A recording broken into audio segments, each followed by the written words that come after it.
BFM TV face à face. Apolline de Malherbe. Il est 8h32 et vous êtes bien sur RMC et BFM TV. Bonjour François-Xavier Bellamy. Bonjour. Merci de répondre à mes questions ce matin. Vous êtes Merci député européen. Vous étiez d'ailleurs le chef de file LR au Parlement européen. Et vous êtes aujourd'hui numéro 2 du parti Les Républicains, vice-président exécutif des Républicains. Vous êtes l'un des premiers soutiens de Bruno Retailleau qui a donc, je le disais, plié le match hier. 74,3% des suffrages des adhérents face à Laurent Wauquiez. Il est donc élu et très bien élu président du parti. Et maintenant, le travail commence, parce que l'essentiel, c'est ce qui va se passer à partir d'aujourd'hui. On a maintenant un immense travail devant nous, un immense chemin pour reconstruire une famille politique qui doit pouvoir réunir une majorité de Français pour relever ce pays. Parce que vous savez, ce qui compte pour nous, ce qui compte pour Bruno Retailleau, et je pense que les Français l'ont senti depuis qu'il est au ministère de l'Intérieur, les Français l'ont connu, l'ont reconnu, ce qui compte pour nous, ce qui compte pour lui, c'est pas d'abord un parti, c'est le pays. La France traverse une crise politique profonde et elle ne sortira pas de cette crise sans qu'on ait une vraie alternance, sans qu'on ait un vrai changement avec la politique menée depuis trop longtemps et qu'on puisse faire en sorte d'agir pour tout ce qui aujourd'hui préoccupe les Français tous les jours. Comment vous définiriez, on va rentrer évidemment dans le détail, ce qu'on peut attendre ou pas d'ailleurs du partenariat avec Laurent Wauquiez, à quoi ça va ressembler, est-ce qu'il peut rester d'ailleurs au gouvernement Bruno Retailleau, est-ce que pour 2027 c'est évident, mais en fait je me disais, c'est quoi le retailleauisme, si je puis me permettre, c'est quoi? D'abord, c'est une constance. Bruno, je le connais depuis des années, je ne l'ai jamais vu changer d'opinion au gré des circonstances, au gré des opportunités. C'est quelqu'un qui croit en ce qu'il dit et qui fait ce qu'il croit devoir faire. Et ça, tout le monde l'a vu au ministère de l'Intérieur. Ça fait des années qu'on défend avec Bruno la nécessité de retrouver une politique migratoire qui nous permette de maîtriser nos frontières. C'est ce que Bruno est en train d'essayer de faire aujourd'hui à Beauvau. Ça fait des années que nous disons que l'insécurité qui monte partout dans le pays est le signe d'un effondrement de notre vie civique, de notre civilité commune. Et aujourd'hui, Bruno mène ce combat déterminé pour lutter contre ces violences. Tout est dans le « essayer de faire ». Est-ce qu'il peut se contenter d'essayer de faire? Aujourd'hui, oui, parce qu'aujourd'hui, on hérite d'une situation infiniment difficile. Et cette situation fait qu'il n'y a pas de majorité à l'Assemblée nationale. Nous ne sommes pas rentrés au gouvernement avec Bruno Retailleau et les ministres qui représentent notre famille politique. Nous n'avons pas fait collectivement le choix de rentrer au gouvernement parce que nous aurions le sentiment d'avoir déjà gagné l'élection présidentielle. Nous savons très bien que ce n'est pas le cas. Et donc, dans ce contexte très incertain, il fallait assumer cette responsabilité pour empêcher que la gauche mélenchonisé ne soit le premier parti à l'Assemblée nationale susceptible de pouvoir revendiquer le pouvoir. Donc il y a été par défaut, vous voulez dire? Bien sûr, on y a été pour faire en sorte d'éviter le pire et pour faire en sorte que ces 2 ans soient aussi utiles que possible au pays. Maintenant, on ne se fait aucune illusion. Pour réussir à changer en profondeur la politique migratoire, pour sortir de la folie fiscale, pour reconstruire un budget sérieux, pour faire en sorte de libérer les entrepreneurs et tous ceux qui travaillent tous les jours et qui se sentent asphyxiés par le poids des charges, pour sortir les impôts de la folie fiscale qu'on connaît aujourd'hui, pour faire tout ça, il va falloir une majorité claire et forte. Et cette majorité-là, il faut qu'on la construise entre aujourd'hui, entre maintenant, ce matin et les Alors 2 ans qui viennent. jusqu'où est-ce qu'elle va cette majorité? On y reviendra dans un instant parce que Laurent Wauquiez, lui, avait dit qu'il était prêt à gouverner avec des alliances qui iraient, je cite, de Gérald Darmanin à Sarah Knafo. Mais d'abord, Laurent Wauquiez, précisément, lui, il a reconnu sa défaite, il dit nous devons nous ajouter et non pas nous diviser, mais il pointe tout de suite un risque, je cite, de dilution dans le macronisme. Qu'est-ce que vous répondez à ça? La première chose que je voudrais dire, c'est que Laurent Wauquiez aura évidemment un rôle à jouer dans cette famille politique. On a la chance d'avoir eu une élection démocratique, transparente, ouverte, à laquelle 122 000 Français ont pu participer. Cette élection, elle fait le point de départ d'un nouvel élan.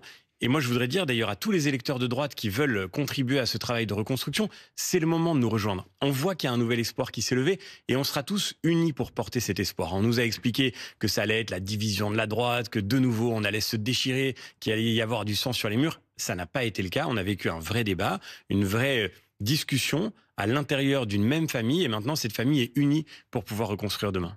Laurent Wauquiez, vous dites on est unis, mais enfin, il a tout de suite pointé ce qui, à ses yeux, est un problème chez Bruno Retailleau, c'est le fait d'être à la fois membre d'un gouvernement sous la présidence d'Emmanuel Macron et de l'autre côté président des LR. Quand il dit le risque, c'est la dilution dans le macronisme. Moi, je pense que tous les Français l'ont compris, Bruno Retailleau, en rentrant au gouvernement, n'a pas changé d'un iota le discours qu'il tenait et il n'a évidemment pas changé d'avis sur la nécessité des changements très profonds qu'il va falloir porter pour l'avenir du pays. Nous ne sommes pas devenus macronistes, nous sommes rentrés dans ce gouvernement, je le répète, pour éviter que la gauche n'exerce le pouvoir, d'une part, et d'autre part pour faire en sorte que dans ce contexte où il n'y a pas de majorité à l'Assemblée nationale, on fasse au moins ce qui est possible. Et ce qui est possible, c'est déjà beaucoup. C'est la loi narcotrafic qui a été votée à l'Assemblée et au Sénat, portée par le groupe LR initialement au Sénat. C'est bien sûr tout le travail qui se fait aujourd'hui pour la lutte contre la délinquance. C'est ce que fait Annie Genevard pour soutenir nos agriculteurs. C'est ce que nous faisons aussi depuis le Parlement européen, en accord avec nos parlementaires nationaux, pour porter les changements profonds dont l'Europe a besoin pour que la France soit mieux protégée. Vous avez dit de Laurent Wauquiez, il aura un rôle à jouer. Lequel ? Mais il aura le rôle qu'il voudra jouer dans cette famille politique. Il représente évidemment un atout. Et je partage totalement son avis lorsqu'il dit que maintenant, il faut additionner plutôt que soustraire. Je n'ai aucune inquiétude sur le fait que dès aujourd'hui, nous sommes tous unis autour de Bruno, qui est notre chef de file pour mener ce travail de reconstruction. Vous lui faites toute confiance ? Bien sûr. On a tous conscience. Et je crois que c'est ça qui fait que la droite a changé et qu'elle suscite un espoir. Vous savez, on est aujourd'hui le premier mouvement politique en France, avec ses 120 000 adhérents. Et si les gens viennent et reviennent, et certains, je l'ai vu partout dans le pays en allant faire campagne pour Bruno ces dernières semaines, des gens qui n'avaient jamais adhéré au LR, qui n'avaient jamais adhéré à un parti politique, ont décidé de nous rejoindre. Pourquoi ? Parce qu'ils voient que la droite a changé et que le premier changement, c'est celui-là. C'est que nous avons tous une conscience très claire que ce qui nous engage ensemble, c'est l'avenir du pays. Et dans la crise politique que la France traverse aujourd'hui, personne ne peut se payer le luxe de division inutile. Quelle est la différence entre les LR de Bruno Retailleau et le RN de Marine Le Pen ou de Jordan Bardella ? Mais d'abord, on n'a pas besoin de se comparer pour se définir. Nous sommes la droite française, ce que Marine Le Pen n'a jamais réussi à dire d'ailleurs. Jusqu'à la dernière élection législative et encore aujourd'hui, elle passe son temps à expliquer que le RN n'est pas un parti de droite. Finalement, elle a un point commun avec Emmanuel Macron et elle a parfaitement le droit, c'est la cohérence de sa ligne, je lui reconnais d'être totalement claire sur ce point. Elle ne croit pas au clivage droite-gauche. Elle ne croit pas qu'il faille qu'à la gauche qui s'assume dans ce pays et qui reconnaît qu'elle est de gauche et qui l'affirme haut et fort, elle ne croit pas qu'à cette gauche-là, il faille qu'un parti politique réponde en disant « Nous sommes la droite ». Eh bien moi, je crois cela. Je crois que le clivage gauche-droite structure la vie démocratique dans tous les grands pays, dans toutes les grandes démocraties occidentales. Et je le vois en Europe. Vous savez, mais c'est ça la différence. C'est-à-dire que quand je vous demande c'est quoi la différence avec le RN, vous me dites en fait, elle dit pas que c'est la droite, nous on dit que c'est la droite. Mais c'est pas une question de dire, c'est une question de cohérence de vision. Au Parlement européen, ce que je vois, c'est que les deux grandes forces politiques qui structurent le débat politique, c'est d'un côté nous, la droite européenne, le PPE, de l'autre côté, les sociodémocrates. Mais donc ça veut dire que c'est un changement c'est une différence de forme. Et le problème, c'est que moi, je n'ai pas été macroniste parce que je n'ai jamais cru au en même temps. Et je ne pense pas qu'on sortira la France de la crise par d'autres en même temps. Notamment sur la question du rapport au travail, du rapport à la liberté, du rapport à l'économie. Ce ne sont pas des sujets anecdotiques. Pourriez-vous... Quand Marine Le Pen a le même discours que Jean-Luc Mélenchon sur ces sujets-là, je ne crois pas qu'elle puisse incarner l'espoir dont notre pays a besoin pour sortir de cette crise qui est une crise globale. La question migratoire, elle est liée aussi aux impasses de notre modèle social. Et si on ne touche pas aux impasses de ce modèle social, qui est devenu un modèle antisocial, parce qu'il punit ceux qui bossent, il punit ceux qui travaillent... Marine Le Pen dit la même chose. Pardon, non. Quand Marine Le Pen, à l'Assemblée nationale, vote contre la proposition de nos députés pour conditionner le RSA à 15 heures de travail ou de formation par semaine, c'est tout simple.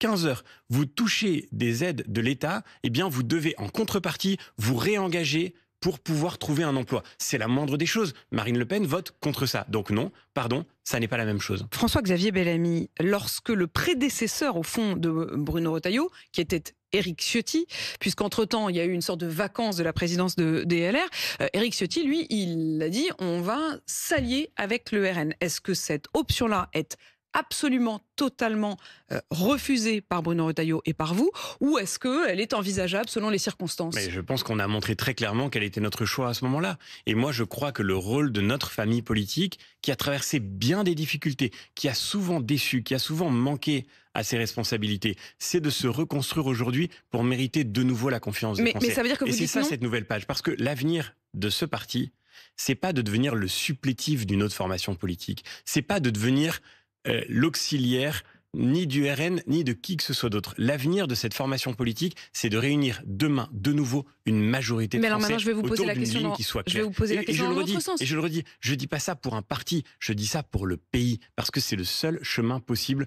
pour que la France se relève. J'ai bien compris, mais François-Xavier Bellamy, vous dites nous ne serons pas les supplétifs du RN. Est-ce que le RN pourrait être le supplétif du LR? Est-ce qu'à un moment ou un autre, s'ils veulent vous rejoindre, s'ils vous proposent des alliances, est-ce que vous pourriez dire oui? Mais en fait, la Ve République, c'est pas une logique d'alliance d'appareil. Et c'est ce qu'il y a de plus important. Non, est-ce que le RN, c'est non? Écoutez, je vous le redis, c'est très clair. La Ve République, c'est la proposition politique portée par une formation, par une personnalité qui rencontre une majorité de Français. Et notre devoir, c'est d'être cette formation politique et de porter celui ou celle qui, demain, réunira une majorité de Français autour d'un projet Vous clair. ne dites pas le RN, simple. c'est non. Non, mais on n'est pas dans une situation, de toute façon, quoi qu'il arrive, on n'est pas en Italie, on n'est pas en Allemagne, on n'est pas dans une logique de coalition en France. La situation que le général de Gaulle a voulu pour des raisons de notre vie méthode, politique. c'est plus pour des raisons de méthode que pour des raisons de conviction.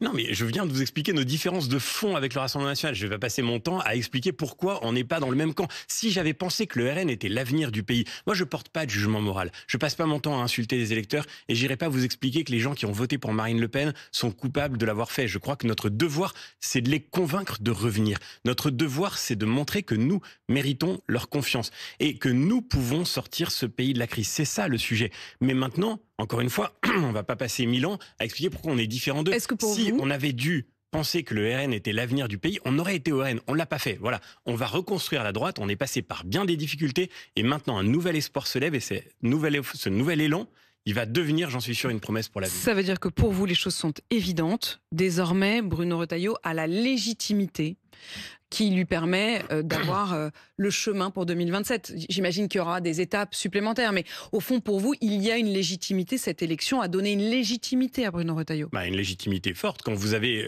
le premier parti de France en nombre d'adhérents qui vote à 75% pour élire quelqu'un à sa tête, bien sûr que sa légitimité est très forte. La question de savoir ce qu'il voudra faire lui-même pour l'élection présidentielle, cette question-là, elle lui appartient bien sûr. Mais une chose est absolument certaine depuis hier soir, c'est que Bruno Retailleau sera l'un des artisans absolument déterminant de cette reconstruction de la droite et surtout de la France demain. Il y en a au moins 3 officiellement en lice pour représenter une sorte de grande droite et encore 3 si on ne compte pas Laurent Wauquiez qui de fait depuis hier est en plus mauvaise position. C'est Édouard Philippe notamment, c'est Gérald Darmanin, c'est Xavier Bertrand. Tous les 3 ont dit leur souhait d'être candidat en 2027. Est-ce que ces 3 personnages-là, Édouard Philippe, Gérald Darmanin, Xavier Bertrand, sont des gens avec qui vous pourriez travailler?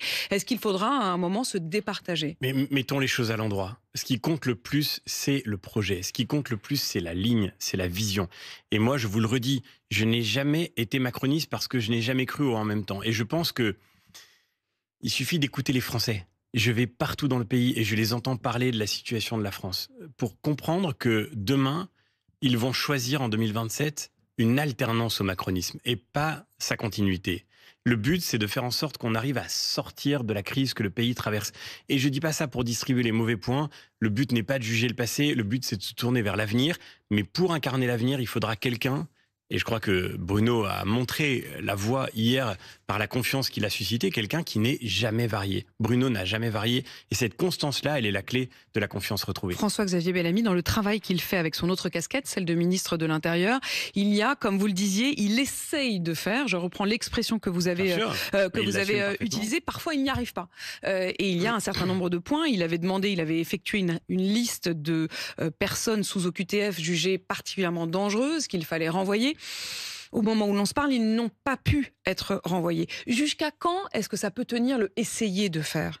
Mais encore une fois, la situation politique, elle ne change pas. Il n'y a pas de majorité à l'Assemblée nationale. Aucun gouvernement aujourd'hui n'aura les moyens de faire exactement ce qu'il voudrait. Parce qu'aucun gouvernement n'aura une majorité claire au Parlement. Donc la situation, elle est donc il faut pour qu'il reste le plus longtemps possible politique. À vos yeux. Enfin, moi, je veux vous dire, pourra... je suis reconnaissant à Bruno Retailleau d'une chose, et je pense que les Français partagent exactement mon sentiment. C'est qu'il n'a sans doute pas gagné tous ses bras de fer, mais il mène des bras de fer. Vous parliez de ces OQTF que l'Algérie refuse de reprendre. On peut dire que Bruno Retailleau n'a pas encore gagné son bras de fer avec l'Algérie, c'est vrai, mais il mène le bras de fer. il mène le bras de fer. Et tant d'autres avant lui ne l'avaient pas mené. Pendant tant d'années, vous avez entendu des gens vous expliquer que tout était normal, que tout allait bien, que tout était sous contrôle. Bruno, lui, ne fait pas comme si tout était normal. Et quand le gouvernement algérien, en refusant de reprendre ses ressortissants sous OQTF, se rend complice d'un attentat à Mulhouse il y a quelques semaines qui endeuille le sol français, parce que celui qui a commis cet attentat, le gouvernement avait tenté par 10 fois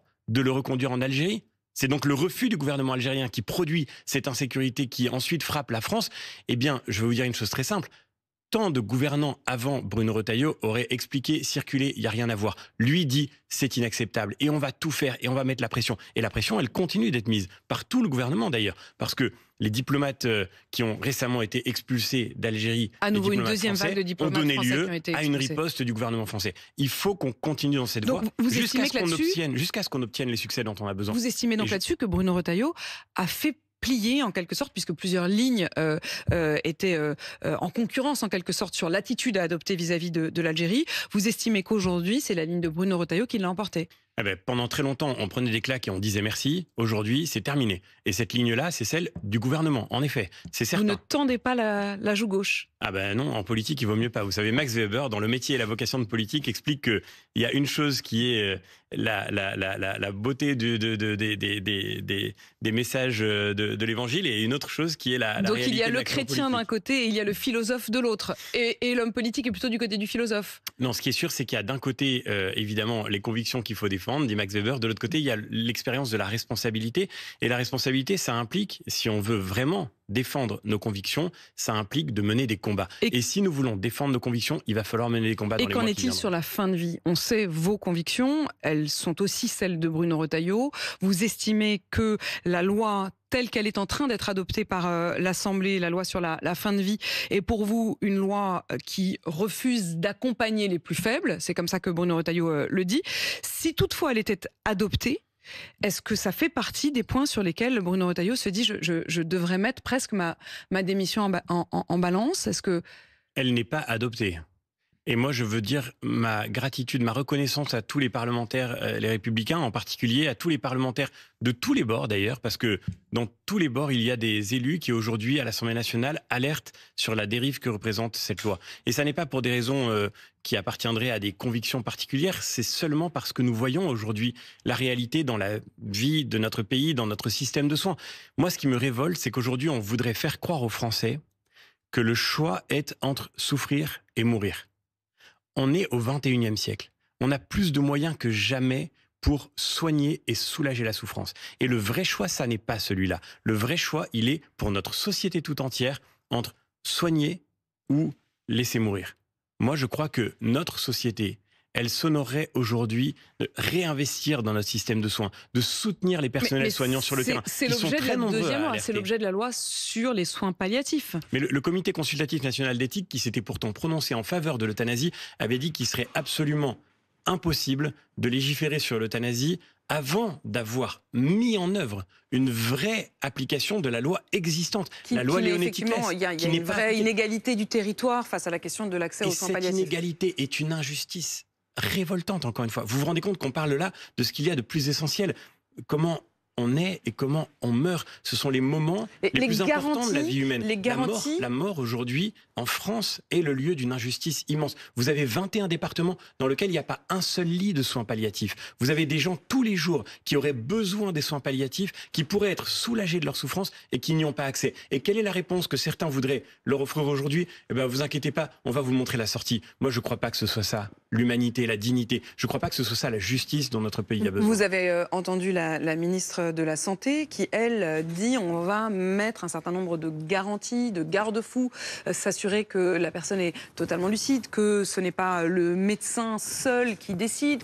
Est-ce que ces garde-fous, comme elle dit, vous paraissent suffisants? D'abord, dans tous les pays où l'euthanasie a été légalisée, tous les garde-fous ont sauté. Et c'est d'ailleurs ce que promet aujourd'hui ce que promettent des promoteurs de ce texte. Je pense par exemple à Jean-Louis Touraine, qui est l'un des artisans de longue date de cette réforme et qui le disait de manière totalement explicite devant les caméras. Ne vous inquiétez pas, au début, il y aura quelques contraintes, mais ensuite on les lèvera dans les étapes qui suivront. Donc on le voit bien. Moi, je suis maintenant, je passe beaucoup de temps en Belgique au Parlement européen. En Belgique, on discute de l'euthanasie des mineurs, de l'euthanasie des détenus. Donc vous avez redouté que cette loi ne soit que le début? D'abord, c'est certain. Et même dans ce texte de loi tel qu'il est discuté aujourd'hui, je suis désolé, mais les garde-fous, j'ai du mal à les voir. J'ai le sentiment d'ailleurs qu'ils ont tous sauté. Le délai de réflexion pour pouvoir être opéré d'une opération de chirurgie esthétique, c'est généralement autour de 2 semaines en France. Là, ce sera 2 jours. Vous pourrez avoir accès à la fin de vie sans avoir vu un deuxième médecin, un seul médecin suffira, sans collégialité. Finalement, aujourd'hui, on le voit bien d'ailleurs, les soignants qui sont aujourd'hui à l'Assemblée nationale, notamment chez les Républicains, je pense à Philippe Juvin par exemple, nous disent aujourd'hui la gravité, ce que ça représente pour notre système de soins.